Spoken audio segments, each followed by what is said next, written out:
So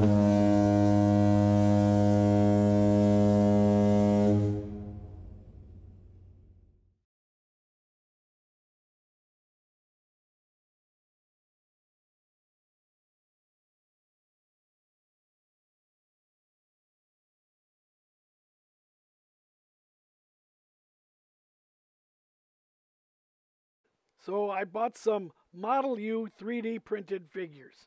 ModelU is a British company that makes 3D figures and details from actual scans of people. Very highly detailed in all scales. You just have to choose from all professions, all eras. There's a whole lot of them in railroad and industry. And I will put their link and info down in the description. So let's take a look at these wonderful kits. So my order arrived international and it was opened up. I'm sure they were looking at it at customs, and I ordered 8 different figures from railroad workers to miners and a couple of city folks, and they come in this nice little package. Here's the invoice, and there's the check off. Somebody's doing some quality control. It's highly appreciated. And then the figures come in their own little Ziploc package. 3, 4, 5, 6, there's 8 of them. So less than $45 for these highly detailed scans of people. You can kind of see it in the package there. They leave the bracings on there, or the stems. We'll have to cut those off. Here's a miner in there. He's got a hard hat and a light crossing his arms. These will be fun to paint. And they're not coming out. Here's now green. This is a locomotive crew.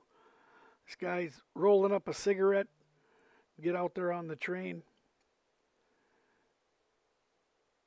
Let's see what else I got in here. There's a guy that's going to be hanging on the side of a train. A switchman, brakeman, conductor. So I've taken them out, and they call this a shunter. And here I'll try and show you the size and zoom in on my little block here if my camera will focus on them. And you can almost see from this angle all the wrinkles in the clothing, all the accents. Here's a guy. He's got like a brake stick. The shunter 187th gauge. You can see his overalls, the boots, the hand detail, the nice hat. And here's one of the miners having a discussion. He's got his hand on his hips. Set of overalls, and still comes on the sprues. Let's see what else we got in here we can show you. Here we go, as a townsperson. This lovely lady shopping. It's a woman shopper. I really like this one. Kind of fits my era, late 60s. Dress and a hat and a basket. If I can focus in.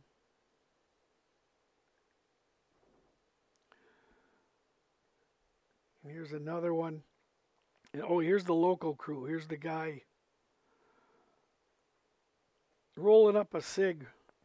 He's got his papers out and I'm going to have a smoke before he goes, works in the yard all day at Agate Bay. And I can hang on to it here. There's a man in conversation. This is another person I got for the town. Jacket and a hat, some trousers. He'll be a much fancier dressed man than the miners and the railway workers. And let's see what else I got here. All right, so this is another miner. He's got crossed arms. He's probably going to be in conversation with the other gentleman working up there at the Diana Lynn mine or the Elizabeth mine. This is going to be a lot of fun to paint them up.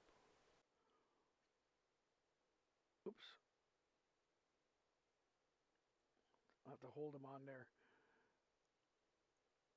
This is one of my favorites. This guy, they even have him on there. He's got a clipboard. So he's a foreman and he's got a clipboard on his hat and he's checking things out. So that'll add some contrast painting that clipboard with all the duller colors of clothing, dark blues and greens. And should be a lot of fun.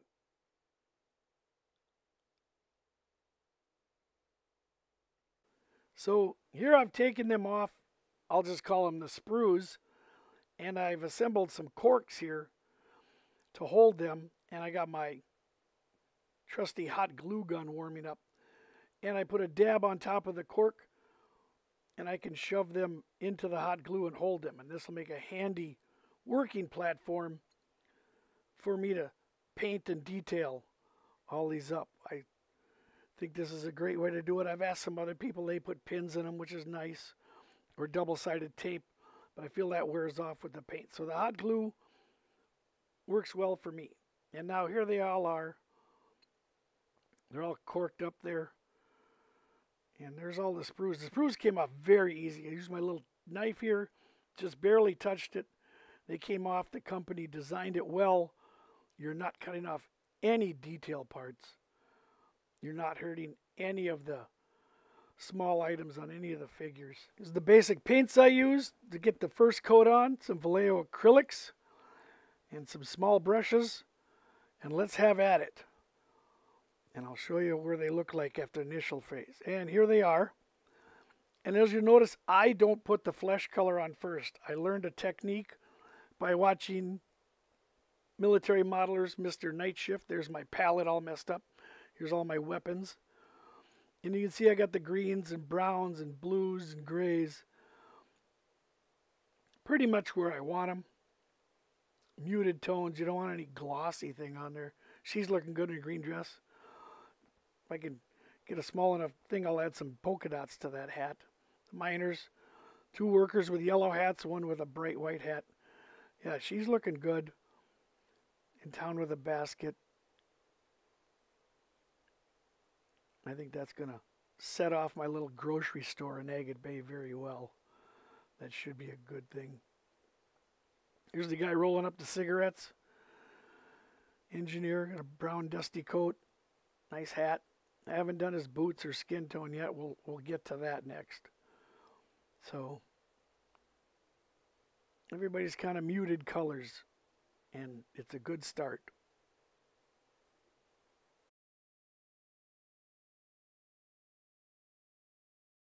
And it's time for the scary part, which is painting the faces and the flesh tone.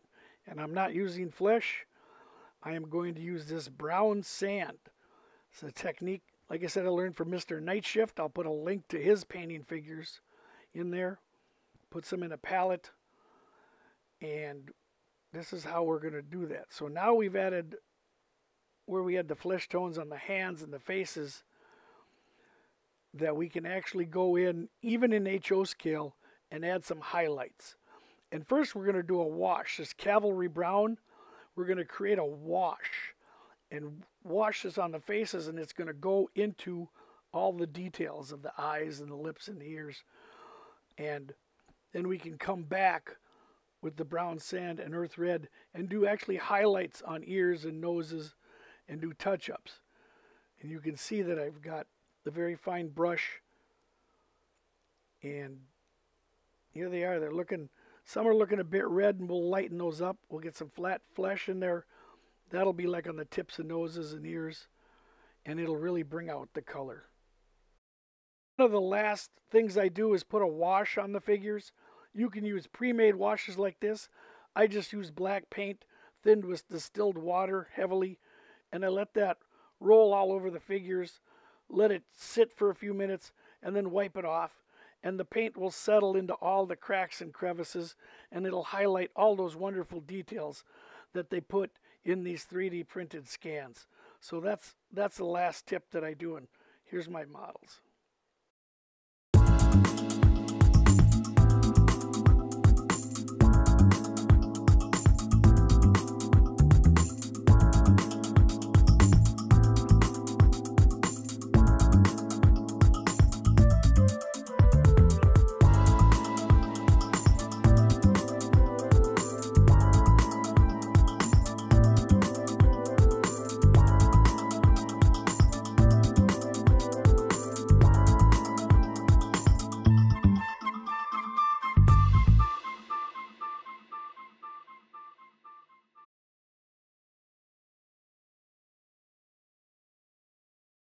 The last thing to do is remove them from the cork carefully with my hobby knife. Cut underneath them, and then you can peel the glue away and place them on clear acrylic cutouts that I use from 010 styrene and some testers, basically canopy glue. It's clear, and I apply them, and then they'll stand on the layout. You can see there's the acrylic, and I put the glue on there, and I'm gonna try to put a guy on here.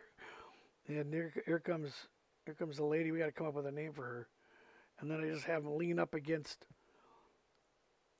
my block there, and that dries within a half hour, 20 minutes. It's quick drying, very clear. You can see this guy's already dry, and he's ready with his clipboard out there to go tell everyone what to do, what they should be doing, and what they're doing wrong. So let's see him in my town and on my railroad where I've placed them.